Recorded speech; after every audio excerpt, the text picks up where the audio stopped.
Des de quan escric? Bueno, ja fa temps que ho he anat fent. Es pot dir que potser, més de petita m'agradava escriure tot d'històries, contes i això, però perquè també des de casa meva em van avasar molt a la lectura, el meu pare llegeix molt, i després tot això va fer que jo també agafés un cert hàbit. I arran d'això, sense necessitat o voluntat d'anar més enllà, escrivia, però per escriure. No? Fins fa relativament poc no m'hi he posat d'una altra manera. Sí, també ve per aquí la pregunta, en l'escriure. No sé quins són els teus temes d'inspiració, amb què intueixo que pel que em dius és una vivència molt emocional, no? Però a vegades per què escrius un poema d'aquell tema i no d'un altre? En quins paràmetres et sols moure? Al principi és això, al principi em movia en paràmetres sobretot emocionals, és a dir, en funció d'experiències meves sortia un poema. Era d'alguna manera inclús de fer teràpia, no? De treure. Fins que, mica en mica, m'he anat com distanciant del procés aquest de passar-ho tot per les meves emocions, i el gran canvi, que és el gran canvi que he fet amb el poemari que està premiat, la teologia poètica d'un sol ús, és que jo diria que és des de les idees. És a dir, en el poemari tenia un seguit d'idees a transmetre. Després ja és com les emmascaro, com em faig metàfores, imatges o el que sigui. Però ja no passa per un poema que sigui el desamor de no sé quin estiu. O sigui, ja no té res a veure amb això perquè la meva voluntat a l'hora d'escriure ha canviat i ja no té res a veure amb transmetre, sentiments, per dir-ho així. Que després no hi treu cap que aquelles idees que estiguin traspassades al poema també et puguin aportar sentiments, et puguin angoixar en funció del que s'expliqui. Però ja no és aquell punt, no sé si m'explico, és aquesta la idea i el canvi. Per tant, a l'hora d'inspirar-me, sobretot és a base de coses que llegeixo, d'inquietuds que tingui, que a vegades trobo faltant, que en determinats poetes o dintre del món literari, en altres gèneres, novel·la, etc., no se n'en parli o se n'hagi parlat poc o no se n'hagi parlat de la manera que a mi m'agradaria que se'n parlés, doncs, bueno, és el que intento una mica fer. Com definiries el teu estil poètic? És difícil. Per començar, escric en vers lliure, perquè m'hi sento més còmode i és com sempre ho he fet. Això no hi diu que, no ho sé, algun dia em posi a fer sonets, no ho sé. Però en principi vers lliure i després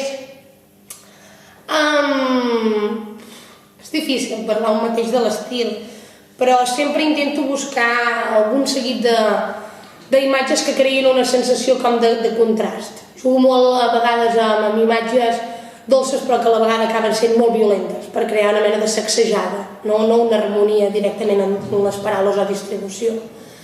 I si es pogués intentar traçar un estil potser aniria per aquí. Parlar de temes còmodes m'avorreix, tot i que sí que tinc poemes de la vida quotidiana o això, però de normal sempre intento buscar això, algun punt així d'orillo, no? Però incòmode, m'agrada. Sí. Escrius cada dia? Quina rutina tens d'escriptura? Amb això no hi ha rutina, és a dir, m'he passat perfectament un any sense escriure res i després en 3 mesos he escrit no sé quants poemes. Com que tot ve molt en funció, o sigui, una cosa és els poemes que anaven vinculats a les emocions era molt més fàcil que et sortissin d'una mena de sistemàticament, en el sentit en què de normal sempre estàs exposat, no?, a patir mil sensacions. Quan és qüestió d'idees, que és aquí on em vull centrar en la meva poesia, jo tinc una idea sobre una cosa, però va madurant, com totes les idees que qualsevol pot tenir, i en funció que vaig escriure el poema també m'ho vaig repensant. Per tant, és molt més lent el procés. I a vegades, com ha vingut, a vegades funciona molt amb una frase al cap. Jo la relaciono amb l'idea, i a partir d'aquí vaig pensant, i anant bé d'aquella frase d'aquí que neixi un poema, potser passarà un mes, en passaran 2, o no, i serà aquell mateix dia que l'acabaré tot. En aquest sentit, soc molt desordenada. No, ja m'agradaria, potser no, perquè potser és aquesta la meva manera. Hi ha dies que em llevo i veig que potser sí, que aquell dia escriure alguna cosa.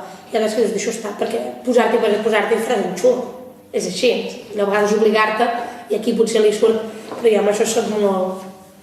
I ets una escriptora que reescriu molt, que refà, que deixa reposar els versos...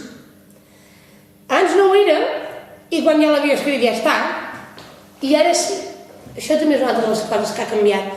I ara en puc haver escrit un, i a vegades sí que algun cop ja l'he donat per acabat, però de normal torno a la relectura, torno a canviar potser aquell adjectiu o aquella frase que no m'agrada, i sí, de fet tinc una carpeta a l'ordinador que fica per revisar, i els que allà els vaig deixant allà.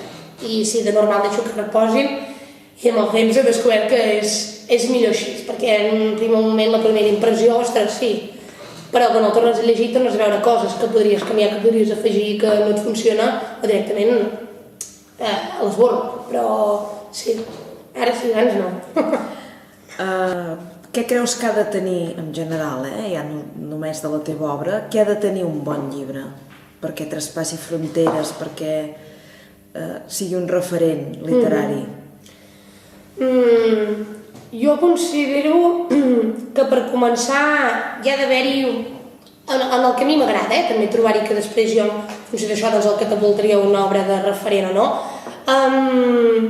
crec que hi ha d'haver-hi una estructura prou forta en el poema, en el poemari, com perquè siguis capaç inclús al final de veure-la, és a dir, ja no rotllo antologia, perquè sí que és cert que hi ha poemaris que són tot de poemes molt bonics, però porten un títol prou ambigu perquè et coli per poesia amorosa, poesia no sé, quotidiana, no sé com dir, no hi vull treure mèrit, però per mi especialment no m'acaba d'interessar.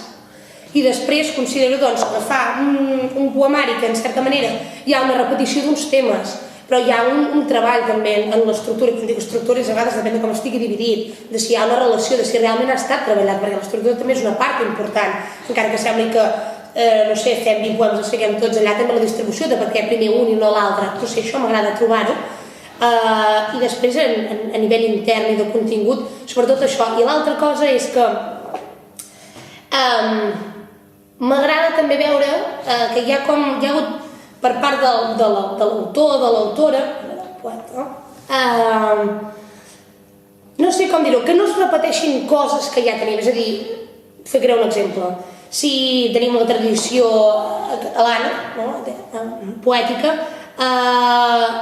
saber veure que ja t'has llegit tots aquells autors i potser en quin moment estem ara i interpretar quin tipus de poesia potser hauria de ser ara. Perquè si has d'escriure en aquell moment poesia de crítica social, doncs va ser degut a un context, degut a una idea de bellesa que també es forjava en funció de l'entorn, no hi tornem a caure perquè per mi serà obsolet, perquè ja no tindrà sentit, perquè estem en un altre moment.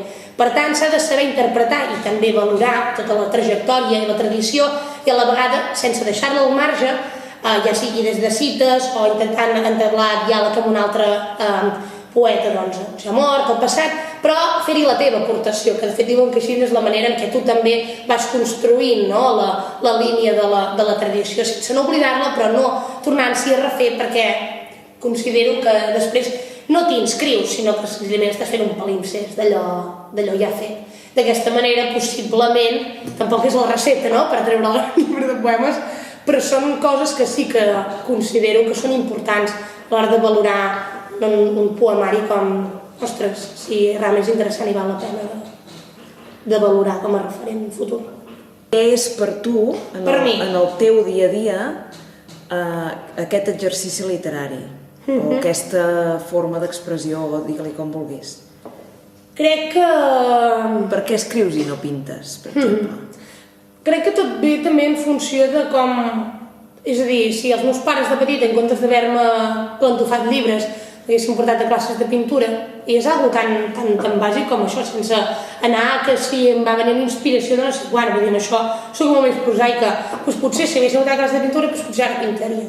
La qüestió va ser, doncs, això, que arran de casa meva i d'anar-me sempre deixant llibres a sobre em va començar a agafar el coquet de llegir i d'això, i d'aquí inclús tu voler imitar, no? I voler també, doncs, no sé, escriure també el teu, des d'una visió inclús innocent, jo me'n recordo un petit dia escrivint tonteries, però bueno, aquell punt que ja que naixia d'aquella manera, i per mi ha significat, moltes vegades tinc un cap molt caòtic i desordenat i penso moltes coses alhora i també serveixen una mica per canalitzar tot això.